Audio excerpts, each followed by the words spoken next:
আউযু বিল্লাহি মিনাশ শাইতানির রাজিম ওয়া কুর রাব্বি আউযু বিকা মিন হামাযাতিশ শায়াতিন ওয়া আউযু বিকা রাব্বি আন ইয়াহদুরুন। সম্মানিত মুসলিম ভাই এবং বোনেরা, আপনাদের সকলকে জানাই আসসালামু আলাইকুম ওয়া রাহমাতুল্লাহ।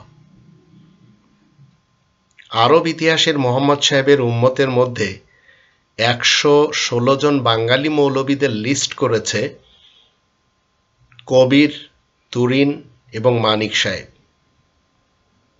এরাও সেই একই নবীর উম্মত। তো এদের এই লিস্ট শোনার পর এদেশের মৌলবীরা কি বলছে, ওরা তিনজন দেশটাকে চামড়া ব্যবসায়ী বানাতে চায়। ওরা আবার এদেরকে বলছে এরা আবু জেহেলের উত্তরসূরি। আবার হুঙ্কার দিয়েছে কার কাছ থেকে লিস্ট করার অধিকার পেয়েছে এই তিনজন। আবার কেউ কেউ বলেছে এই তিনজনের উপরে গজব পড়বে। আবার অনেকে বাদ পড়ে গেছে। আর এই রকম শত শত না হাজার হাজার ধর্মজীবী বক্তা হুজুর এরা বাদ পড়ে গেছে। তো এদেশের মৌলবী পীরেরা জনগণকে নিজেদের ওয়াইজের মাধ্যম দিয়ে এই কোরআনমুখী করছে না, এরা এই দেশের মানুষদেরকে কোরআনের বিরুদ্ধে খানকার দিকে, আস্তানার দিকে, মাজারের দিকে এবং ধর্মের খোয়ারের দিকে নিয়ে যাচ্ছে। আর এই মৌলবীরা এই ৫ দশকের ইতিহাসের বাঙালিদেরকে এই কোরআন মাতৃভাষায় পড়তে দিচ্ছে না।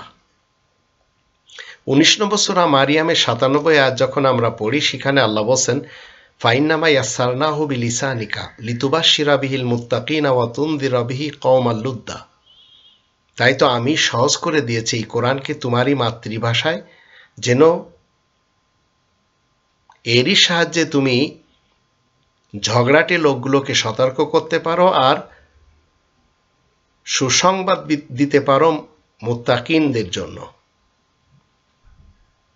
তো মাতৃভাষার গুরুত্ব আমরা এই আয়াত থেকে জানলাম। আর এই মাতৃভাষাকে যারা গুরুত্ব দিয়েছেন, আপনি আমাদের পার্শ্ববর্তী দেশ ভারত, সেখানে একসময় এমন একজন ব্যক্তিকে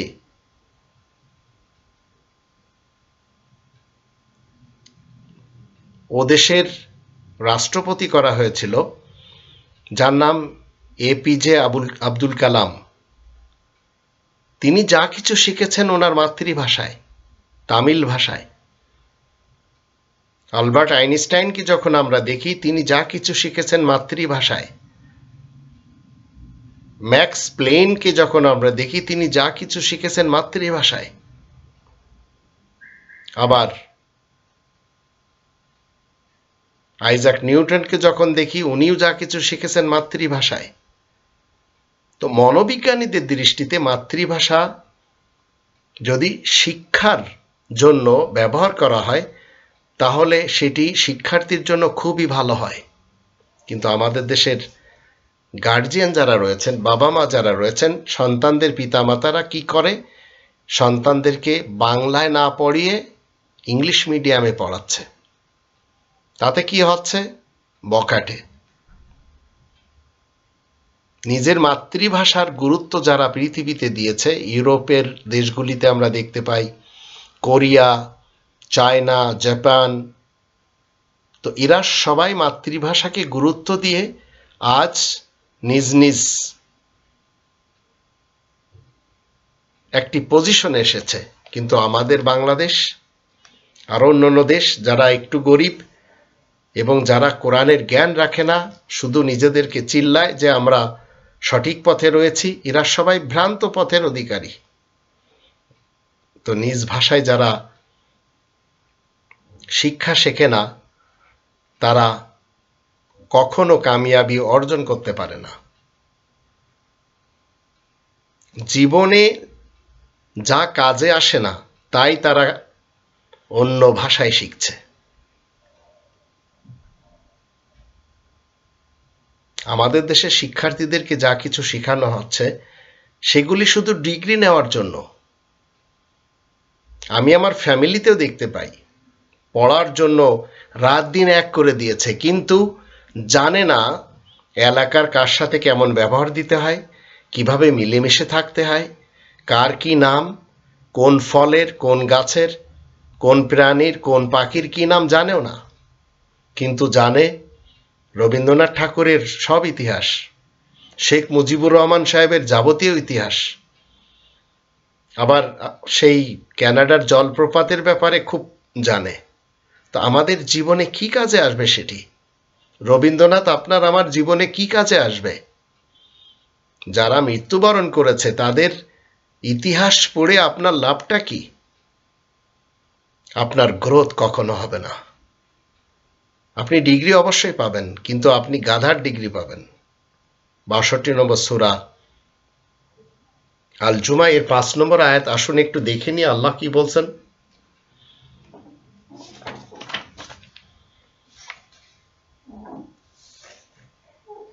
মাসালুল্লাযীনা হুমিলুত তাওরাত সুম্মা লাম ইয়াহমিলুহা কামাসালিল হিমারি ইয়াহমিলু আসফারা বি'সা মাসালুল কওমিল্লাযীনা কাযযাবু বিআয়াতিল্লাহ ওয়াল্লাহু লা ইয়াহদিল কওমাজ জালিমিন।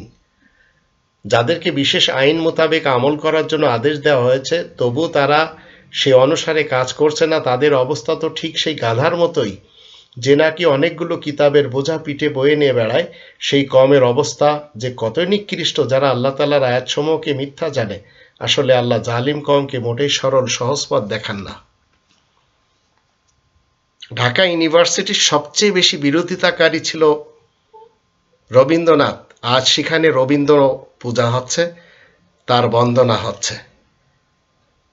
তো আপনার আমার সন্তানেরা মাদ্রাসায় যাচ্ছে ধর্মের খোয়ারে, সেখানে যে উর্দু শিখছে, বাঙালিদের জীবনে উর্দুর কি কাজ?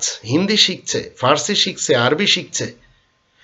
কোরআন শিখলেও শুধু আরবি ভাষায় পড়া শিখছে, মুখস্থ করা শিখছে, কেরাতের প্রতিযোগিতা শিখছে। এগুলি আমাদের জীবনে কোনোদিন কোনো কল্যাণ বয়ে আনবে না। আবার বাচ্চাদের পিঠে, তাদের কাঁধে বাচ্চাদের চেয়ে বেশি ওজনের বস্তা ধরিয়ে দেওয়া হচ্ছে, বই নিয়ে যাচ্ছে, সব কুজো হয়ে পড়ছে। হোমওয়ার্ক, টিউটারের ওয়ার্ক, স্কুলের ওয়ার্ক, এসব পড়ে তারা কি হচ্ছে? হিংসুক, ক্রেজি। তো জাতির এই মৌলবী সমাজ, এরা জাতিকে বাংলায় কোরআন পড়তে দেয় না। ১৯ নম্বর সূরা মারিয়ামের ৯৭ আয়াতের বিরুদ্ধে এদের প্রোপাগান্ডা। তো জাতিও জানে না যে এই কোরআনের ২০ নম্বর সূরা তহায়ের ১২৪, ১২৫, ১২৬, ১২৭ আয়াতগুলির দৃষ্টিতে এই কোরআন থেকে যদি দুনিয়াতে চোখ বন্ধ করে নেওয়া হয়, তাহলে পরকালে সে অন্ধ অবস্থায় হাজির হবে। এটি জানেই না আমাদের দেশের লোক। এমনকি তাদের জীবিকা নির্বাহ সংকুচিত হবে। তো আমাদের দেশের লক্ষ লক্ষ ধর্মজীবী বক্তা এবং মৌলবীরা, তারা ইসলামকে খয়রাতের ধর্ম বানিয়ে নিয়েছে, অথচ ইসলাম খয়রাত দিতে শেখায়, নিতে শেখায় না। বাঁশ কালেকশন বলেন, চাল কালেকশন বলেন, ধান কালেকশন বলেন, তরি তরকারি কালেকশন বলেন, এগুলি সব মাদ্রাসাতে শিক্ষা দেওয়া হয়। আর এই ধর্মের ঘরের সন্তানদের দিয়ে ওই সব কাজ করানো হয় যা কোরআন বিরোধী। হাত পাতানো শেখানো হয়, হাত কিভাবে পাততে হয় আর কিভাবে ভিক্ষুক হতে হয়। তো এই মৌলবীরা গণতন্ত্রের যে মুশরিক নেতা নেত্রী এবং কর্মী রয়েছে, তাদের থেকেও খারাপ। যারা গণতন্ত্রের গ্রন্থগুলি ইংলিশে না পড়ে বাংলায় পড়তে বলে, তাদের তো জানা উচিত যে গণতন্ত্র গ্রিক ভাষায় এবং ইংরেজি ভাষায়, কিন্তু সেটি তারা মাতৃভাষায় পড়ে। আজ দেখবেন আমাদের দেশে তো অনেকগুলি সংসদ রয়েছে, প্রত্যেকটি টক শো এক একটি সংসদ। কারণ যে দেশে বৈধ সংসদ থাকে না, বৈধ প্রধানমন্ত্রী থাকে না, সেখানে এই ধরনের টক শো হয়। সেখানে গণতন্ত্রকে বাঁচানোর জন্য, গণতন্ত্রকে পুনরুদ্ধার করার জন্য দেখবেন বাংলাতে বলে, অথচ বলা উচিত ছিল ইংরেজিতে বা গ্রিক ভাষায়। কারণ ডেমোক্রেসির যত গ্রন্থ সব ইংরেজিতে অথবা গ্রিক ভাষায়। তো তাদের নেতা নেত্রী এবং কর্মীরা বাংলায় পড়ে, আবার কেউ কেউ ইংরেজিতে পড়লে বাংলায় বোঝায়। তো এই মৌলবীরা এই গণতন্ত্রের মুশরিক নেতা নেত্রী এবং কর্মীদের থেকে আরো বেশি খারাপ। তো দেশের গণতন্ত্র মান্যকারী নেতা নেত্রী এবং কর্মীরা সংসদে গণতন্ত্রের কথা বলে বাংলায়, অথচ হওয়া উচিত ছিল গ্রিক এবং ইংলিশ ভাষায়। তো 116 জন মৌলবীরা ধর্ম পড়ে উর্দু ভাষায়, ফার্সি ভাষায় এবং আরবিতে পড়ে, অথচ আল্লাহ এই কোরআনের 54 নম্বর সূরা আল কমারের 17, 22, 32, 40 চারটি আয়াতে বলে দিয়েছেন, ওয়ালাকাদ ইয়াসসারনাল কুরআনা লিযিকরি ফাহাল মিন মুদ্দাকির, অবশ্যই আমি সহজ করেছি এই কোরআনকে উপদেশ নেওয়ার জন্য, তোমাদের মধ্যে কেউ আছে উপদেশ নিবে? কোন ভাষায় নিতে হবে? 44 নম্বর সূরা আর দোকানের 58 নম্বর আয়াত মতে মাতৃভাষায়, 19 নম্বর সূরা মারিয়ামের 97 নম্বর আয়াত মতে মাতৃভাষায়। তো আপনার আমার জীবনে মাতৃভাষায় আপনাকে আমাকে বুঝিয়ে দেওয়ার জন্য কোনো রাসূল আসবে, কিন্তু আমরা সেই রাসূলকে না চিনে 1400 বছর পিছনে চলে যাই, যার জন্য আমাদের অধপতন। 14 নম্বর সূরা ইব্রাহিমের 4 নম্বর আয়াতে আল্লাহ বলেন, ওমা আরসালনা মির রাসূলিন ইল্লা বিলিসানি কওমি লিয়ুবাইয়িনা লাহুম। আল্লাহ যখন যখন বার্তাবাহক রাসূল পাঠান নিজ কওমের ভাষায় পাঠান। তো বাঙালির কাছে আরবি রাসূল আসবে না, বাঙালির কাছে হিন্দি রাসূল আসবে না। তো দেশের মূর্খ মৌলবীরা তাদের বানানো সেই আরব্য ব্যক্তিকে কি বানিয়েছে? বুখারীতে লেখা রয়েছে মা আনা বিকারি, লোকটি বলতো আমি পড়ালেখা জানি না। সেই মূর্খ লোকটিকে আমাদের মূর্খ জাতিরা কি করেছে? আমাদের এই 18 কোটি বাঙালিদের মধ্যে শতকরা 80% বাঙালি কোরআন থেকে দূরে। তারা সেই মূর্খ নবীকে মানে, কারণ এরাও মূর্খ। আর এই মূর্খরা যখন ধর্মজীবী করে যারা আমাদের দেশে খাচ্ছে, এই হুজুর, এই ধর্মজীবী মোল্লা যাদের লিস্ট তৈরি করা হয়েছে, এই খয়রাত খাওয়া মোল্লা, এরাই কি বলে? ইসলাম বাংলাতে পড়া যাবে না, কোরআনের তর্জমা পড়া যাবে না, অথচ ইসলাম বাংলাতেই পড়তে হবে। ইসলাম আপনাকে পণ্ডিত হতে বলছে না, ইসলাম আপনাকে মৌলবী হতেই বলছে না। ইসলামে মোল্লার প্রথাই নেই, মৌলবী প্রথাই নেই। তো এই ধর্মজীবী করে যারা খায়, এই উলামায়ে আজাজিল, উলামায়ে সু, এরা সবাই আপনাকে আমাকে শিক্ষা দেয় 14টি উলুম ছাড়া কোরআন বোঝা যাবে না, কিন্তু তারা একজনও বলে না যে এই কোরআন শিখতে হলে মাতৃভাষায় শিখতে হবে। আর কোরআন এই মৌলবীদের পিছনে যেতে নিষেধ করে, যেটি আমরা 36 নম্বর সূরা ইয়াসিনের 21 নম্বর আয়াতে পাই, ইত্তাবিউ মাল্লা ইয়াসালুকুম আজরান ওয়া হুম মুহতাদুন, অনুসরণ তাদেরই করো যে তোমাদের কাছ থেকে কোনো প্রতিদান নেয় না, এমত অবস্থায় তারা হিদায়াতের উপরেও রয়েছে। তো যারা মাহফিল করে 50,000, 1 লাখ, 2 লাখ, 3 লাখ টাকা নিয়ে, এরা সবাই আগুনখোর বক্তা। তো এদের এক শ্রেণীর আগুনখোরদেরকে আজ কারাগারে প্রেরণ করা হয়েছে। আর অন্যান্যরা সবাই এই হাসিনা এবং খালেদা প্রেমী হয়ে জীবন কাটাচ্ছে। এরা কোরআন প্রেমী একজনও না, সিঙ্গেল মৌলবী বাংলাদেশে নেই যে কোরআনের কথা বলবে। এরা সবাই কোরআনকে একপাশে রেখে হাসিনাকে এবং খালেদাকে বাঁচিয়ে তারপরে কোরআনের আয়াত আনে। মূলত এরা সবাই উম্মতে মুহাম্মাদি, সেই আরব্য মুহাম্মাদের ইতিহাস, হাদিস, ফিকা, ইজমা, কিয়াস, উসুল, শানে নুজুল, তাফসির, এইগুলি এনে কিসসা কাহিনী করে আর বলে অমুক তমুকের কাছ থেকে শুনেছে, তমুক অমুক জায়গায় বলেছে, মুরব্বীরাই বলেছে, কথিত আছে, শোনা গেছে। এগুলি সব ভণ্ডদের কাজ। আর আপনি আমি সেইগুলি শুনে মনে করি কত বড় জানতা ব্যক্তি, সব জানতা ব্যক্তি। জাকির নায়েক যখন কথা বলে আর উদ্ধৃতি দেয়, মনে হয় যেন লোকটি খুব বেশি জানে। তো অবশ্যই সে বেশি জানে, কিন্তু ভুল জানে। লোকটি MBBS করেছিল, একটি রোগী দেখেনি। রোগী দেখা তো এটি তো একটা মানবিক কাজ ছিল, কিন্তু ধর্মকে বেছে নিয়েছে, ধর্মজীবী করাকে বেছে নিয়েছে। আর রেকর্ডে কি রয়েছে? দাউদ ইব্রাহিম 1 কোটি রুপিয়াও দিচ্ছে তাকে। আমেরিকার ইন্ডিয়ান যারা, তারা এত বেশি টাকা দিয়েছে ভারতের মুসলমানদেরকে দেওয়ার জন্য, কিন্তু সে সব টাকাগুলো এনে তার সেন্টারে খাটিয়েছে। এগুলি তো রেকর্ডে রয়েছে।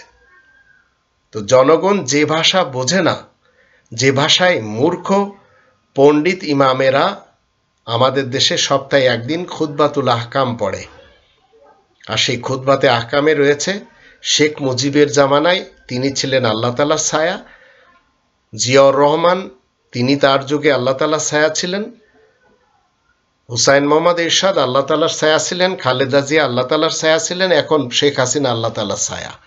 যারা এদেরকে অপমান করবে, এদের বিরুদ্ধে কোনো কথা বলবে, সত্য কথা, তারা ভুল করবে। তাই এরা কি বলে? আরবিতে বলে আস-সুলতানু জিল্লুল্লাহি ফিল আরদ, মান আহানা সুলতান আল্লাহ আহানাহুল্লাহ। কোরআন এই ধরনের কথা কখনো বলে না। এরা মানে না 30 নম্বর সূরা আর রোমের 22 নম্বর আয়াত, যেখানে আল্লাহ বলছেন ভাষা এবং বর্ণ আল্লাহ তাআলার নিদর্শন। তো মাতৃভাষায় খুতবা এরা দিবে না, কারণ মাতৃভাষায় কথা বলতে গেলে সত্য কথা বলতে হবে। আর আমাদের দেশে 3 লক্ষ মসজিদে সত্য কথা বলা হয় না। আর সত্য কথা যখন আপনি বলবেন, তখন আপনার ওই মসজিদচ্যুত করা হবে হাসিনা কর্তৃক। বলুন না আপনারা একটু মসজিদ থেকে যে শেখ হাসিনা ভোট চোর, পারবেন না বলতে। যেমন খালেদা জিয়ার ব্যাপারেও বলতে পারেননি, এরশাদের ব্যাপারেও পারেননি, জিয়াউর রহমানের ব্যাপারেও পারেননি, শেখ মুজিবুর রহমানের ব্যাপারেও পারেননি। পেরেছেন কখন? যখন পাকিস্তান ছিল, তো পূর্ব পাকিস্তানের কিছু আলেমরা আইয়ুব খানের বিরুদ্ধে কথা বলতো, তারপরেও তাদের শাস্তি হয়েছে। তো এই ধর্মজীবী মৌলবী সমাজ, এই যে 116 জনের লিস্ট আমরা দেখতে পাচ্ছি, যার ভিতরে একজনের নাম 2 বার, একজন অন্ধ, আবার একজন পরদেশী আলেম। তো এরা কি করে? সিনেমা আর গান করে মাহফিলে। এই ধর্ম ব্যবসায়ী গুন্ডারা গুনগুন করে কথা বলে, গলার সুর দিয়ে কথা বলে, পরচর্চা করে, ব্যঙ্গ বিদ্রূপ করে অন্যদেরকে নিয়ে, ব্যক্তিগত গল্প শোনায়, পারিবারিক কিস্সা সবাই শোনায়। তো বাংলাদেশে 5 দশক থেকে এরা সবাই ভণ্ড, ধর্মের নামে প্রতারক, কোরআনের পথে এরাই সবচেয়ে বড় বাধা। এরা হাদিস হাদিস করে ঠিকই, কিন্তু 39 নম্বর সূরা আজ-জুমারের 23 নম্বর আয়াত মতে আহসানাল হাদিসের বিপক্ষে এরা। আল্লাহ বলছেন আল্লাহু নাজ্জালা আহসানাল হাদিসি কিতাবান, আল্লাহ সর্বোত্তম হাদিসের একটি গ্রন্থ নাজিল করেছেন, এর ভিতরে হুদাল্লাহ রয়েছে, আল্লাহ তাআলার হিদায়াত। তো এরা সবাই আহসান ও আমাল থেকে দূরে। 67 নম্বর সূরা আল মুলকের 2 নম্বর আয়াতে আল্লাহ বলছেন হায়াত এবং মওত আল্লাহ সৃষ্টি করেছেন, দেখতে চান সর্বোত্তম কাজ কে করে। আবার 7 নম্বর সূরা আল আরাফের 135 আয়াতে আল্লাহ শিক্ষা দিয়েছেন রাসূল করিমকে যে তুমি তোমার কওমকে বলো এর ভিতরে যে উত্তম জিনিস রয়েছে সেইগুলি যেন মেনে চলে। ওয়ামুর কওমাকা ইয়াখুযু বিআহসানিহা। আবার 39 নম্বর সূরা আজ-জুমারের 18 নম্বর আয়াতে বলা হচ্ছে আল্লাযীনা ইস্তামিউনাল কওল ফায়াত্তাবিউনা আহসানাহু, যারা এই বিশেষ বাণীকে শোনে এবং তার সুন্দর জিনিসগুলি যখন মেনে চলে, এরাই হিদায়াতের উপরে থাকে। তো এসবের বিরুদ্ধে আমাদের দেশের মৌলবী সমাজ, এরা মানুষকে কি দিচ্ছে? কোরআন বিরোধী হাদিস, লাহওয়াল হাদিস, 31 নম্বর সূরা লোকমানের 6 নম্বর আয়াত মতে। আর মানুষকে কোরআনচ্যুত করছে, পাদের দোয়া শিক্ষা দিচ্ছে, স্ত্রী সহবাসের দোয়া শিক্ষা দিচ্ছে, কর্জ পরিশোধের, ঋণ পরিশোধের দোয়া শিক্ষা দিচ্ছে, মসজিদ বানানোর ফজিলত, মাদ্রাসা বানানোর ফজিলত, তার জন্য হাদিস তৈরি করে নিয়েছে। মাম বানা আলিল্লাহি বাইতান বানাল্লাহু লাহু বাইতান ফিল জান্নাহ। এগুলি সব কোরআন বিরোধী স্টেটমেন্ট। এরা জানে না যে এদের বিরুদ্ধে রাসূল করিম কিয়ামতের মাঠে কি বলবেন। 25 নম্বর সূরা আল ফুরকানের 30 নম্বর আয়াত মতে ওয়াকাল রাসূলু ইয়া রাব্বি ইন্না কওমি ইত্তাখাযু হাযাল কুরআনা মাহজুরা। রাসূল বলবেন, বিশেষ বার্তাবাহক রাসূল, হে আমার রব, এরা আমার কওমের লোক কিন্তু এই কোরআন ছেড়ে দিয়েছিল। তো বাংলাদেশের মৌলবীরা মাহফিলে যে আষাঢ়ি গল্প শোনায়, তো আমাদের দেশে এদেরই কারণে এক শ্রেণীর লোক আছে, তারা কচ্ছপকে পূজা করে। এদের অভাব বিডিতে নেই, বাংলাদেশে নেই, ভরা চিটাগঙ্গে। এদের এক শ্রেণীর আছে যারা লাল শালু পছন্দ করে, লাল শালুদের অন্তর্ভুক্ত। আবার এক শ্রেণীর লোক আছে, তারা বলে শাহজালাল নাকি বিনা বাহনে সুরমা নদী পার হয়ে গেছে। এই মতবাদ এখনো রাখে মানুষেরা। আবার চরমনার পীর বলে জাহাজে জান্নাতে নিয়ে যাবে। এই মূর্খরা কোরআনের বিরুদ্ধে মানুষকে দাঁড় করিয়েছে বিভিন্ন মতবাদের উপরে। আবার এই দেশেই রয়েছে কেল্লাসার মাজার, এই দেশেই রয়েছে এমন এমন লোকদের মাজার যাদের ইতিহাস খুঁজলে দেখা যায় যে তারা বড় বড় কারেপ্টেড লোক ছিল। আবার এই দেশের কিছু মানুষ জালালি কবুতরকে মানে, কিছু মানুষ গজাল মাছ পূজারী। আর এই মোল্লারা কি বলে, এই উলামায়ে আজাজিলরা বলে ধর্মের খোয়াড়ে পড়তে হবে, মাদ্রাসাতে পড়তে হবে, 14টি উলুম শিখতে হবে। এক শ্রেণীর লোক তারা বলে দেওবন্দি মুসলমান হতে হবে, আর এক শ্রেণীর লোক বলে বেরেলবি মুসলমান হতে হবে, আর এক শ্রেণীর লোক বলছে যে চিল্লা লাগাতে হবে 40 দিনের। আবার বলছে কেউ কেউ ধর্মের মাহফিলে জমায়েত হতে হবে, কেউ বলছে তাফসির মাহফিল করাতে হবে। আর ধর্মের খোয়াড় পাড়ায় পাড়ায় গ্রামে গ্রামে আজ রয়েছে, কোরআনের জন্য না, এসব কোরআন বিরোধী। তো সুন্নি, শিয়া এবং সালাফিদেরকে বিকৃত ধর্মশালা খুলে দিয়েছিল 1757 সাল থেকে 1947 সাল, 200 বছর ব্রিটিশরা। আর তাদেরই করুণায় দারুল উলুম দেওবন্দ, মঈনুল ইসলাম হাটাজারি, কলকাতা আলিয়া, নাদওয়াতুল উলামা লখনৌ, কাদিয়ানের ধর্মশালা, সাহারানপুরেরও তাই, বেরেলিতেও তাই, তবলিগি জামাতের মার্কাজ, এগুলি সব তাদেরই ছত্র ছায়ায় হয়েছে। কারণ তারা জানে ডিভাইড অ্যান্ড রুল পলিসি মতে এদেরকে লড়াতে হবে, তাহলে তারা রাজনীতি করে থাকতে পারবে। তো বাংলাদেশে ইয়েজিদকে হজরত বলারও হুজুর রয়েছে, বাংলাদেশে দেওবন্দি, বেরেলভি, কাদিয়ানি, আহমাদি সব হুজুর রয়েছে। বাংলাদেশে এক শ্রেণীর লোক তালেবানকে পছন্দ করে, আর এক শ্রেণীর লোক হরকাতুল জিহাদুল ইসলামীকে পছন্দ করে, আর এক শ্রেণীর লোক হরকাতুল মুজাহিদিনকে পছন্দ করে, আর এক শ্রেণীর লোক জেএমবিকে পছন্দ করে, আবার আর এক শ্রেণীর লোক জামানার ইমামকে পছন্দ করে চলেছে। আবার কেউ কেউ বলছে ঈসা নবী আবার আসবে, কেউ কেউ বলছে গজওয়া হিন্দ হবে, কেউ কেউ বলছে দাজ্জাল আসবে, কেউ কেউ বলছে ইমাম মাহাদিও আসছে, আবার কেউ কেউ বলছে দাড়ি রাখা ফরজ, কেউ কেউ বলছে মুখ ঢাকা বোরকা পরা ফরজ, কেউ কেউ বলছে কিয়াম করতে হবে, কেউ কেউ বলছে মিলাদ পড়াতে হবে, কেউ কেউ বলছে ঈদে মিলাদুন্নবী মানতে হবে, কেউ কেউ বলছে কবরের আযাব মানতে হবে। আবার কেউ বলেছে এহসান গ্রুপ জগতের জন্য রহমত স্বরূপ।